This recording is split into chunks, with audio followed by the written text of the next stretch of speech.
Welcome to our online classes class 11th subject English, जिसमें हम लोग आज नया यूनिट स्टार्ट करेंगे। Unit number 3 females for forestry, जिसकी स्टोरी ये है कि यहाँ पे क्या होता है कि ये जो फीमेल्स होती है वो और कुछ बच्चे, ये उत्तर प्रदेश के टेहरी गढ़वाल की स्टोरी है। वहाँ का एक जंगल है, उसे बचाने के लिए एक सत्याग्रह करते हैं, जिसे वो लोग चिपको आंदोलन नाम दे देते हैं। चिपको आंदोलन नाम इसीलिए देते हैं क्योंकि जब भी कोई भी कंस्ट्रक्टर वहाँ पर पेड़ काटने के लिए आता है तो वो लोग पेड़ों से चिपक जाते हैं और ऐसा बोलते हैं कि तुम्हें पेड़ को काटने से पहले हमें काटना पड़ेगा। तो इस तरह से बहुत सारे लोगों ने इस सत्याग्रह में जान भी गंवाई, लेकिन उन लोगों ने जंगलों की रक्षा करी, उस जंगल की रक्षा करी और पेड़ पौधों को कटने से बचाया। तो उसके बारे में हम लोग यहाँ पे पढ़ेंगे।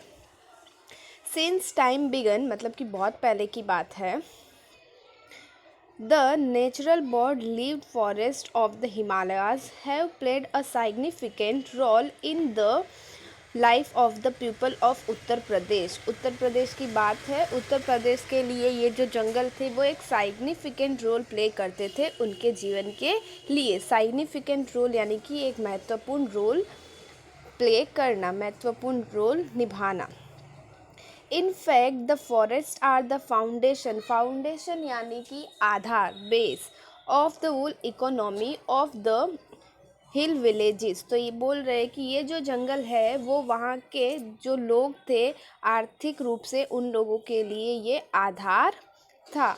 Green leaves and grass for example provided fodder for the animals. Okay, तो यहाँ पे क्या बोल रहे हैं? तो यहाँ पे बोल रहे हैं कि ग्रीन लीव्स यानी कि जो हरी पत्तियाँ होती थी वो किसके लिए काम आती थी? जो प्राणी होते थे, एनिमल्स होते थे, उन लोगों को चारे के रूप में उन्हें दी जाती थी। प्रोवाइड करना यानी कि देना, एंड फॉर्डर यानी कि उनके लिए भोजन, चारा।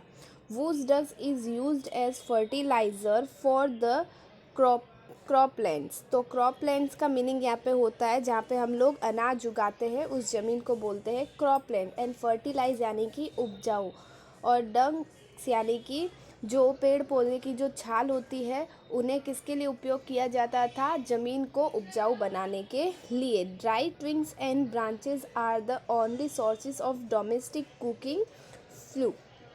तो यहाँ पे क्या बोल रहे हैं? जो सूखी लकड़ियाँ होती थी उनका उपयोग किसके लिए किया जाता था? घरेलू काम के लिए। जब वो खाना बनाते थे तो उसे किस तरह से उपयोग किया जाता था? जैसे हम लोग लकड़ियाँ जलाते हैं बलतर, उसके लिए उसका उपयोग किया जाता था। The forest also provide large supplies of fruits, edible nuts, fibre and herbs for local consumption. तो यहाँ पे क्या बोल रहे हैं? फ्रूट्स प्रोवाइड करते थे जंगल, इसके अलावा भी नट्स यानी कि मूंगफली, अखरोट, ऐसे ड्राई फ्रूट, और हर्ब्स यानी कि औषधि, ये सब कुछ जंगल उन लोगों को प्रदान करते थे। उसके आगे, the forest breaks the flow of the seasonal rainfall that lashes the slopes of this mountain range every year during the monsoon. Monsoon यानी कि बरसात का मौसम।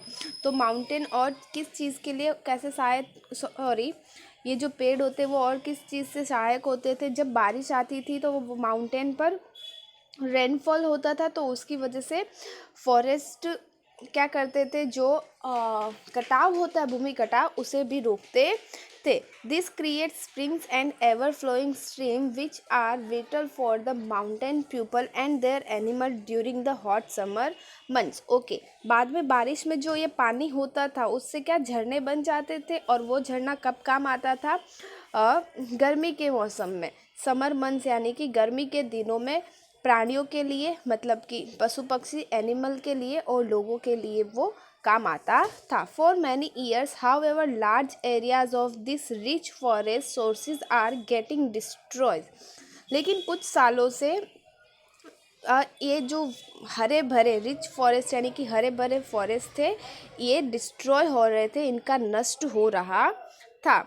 तो for example, the forests of Terry Gadwal were exploited to supply timber exploited करना यानी कि इसका मीनिंग होता है उपयोग करना, यूज़। तो टेरी गढ़वाल का जो फॉरेस्ट है उसकी जो लकड़ियाँ थी वो किसके लिए उपयोग की जाती थी?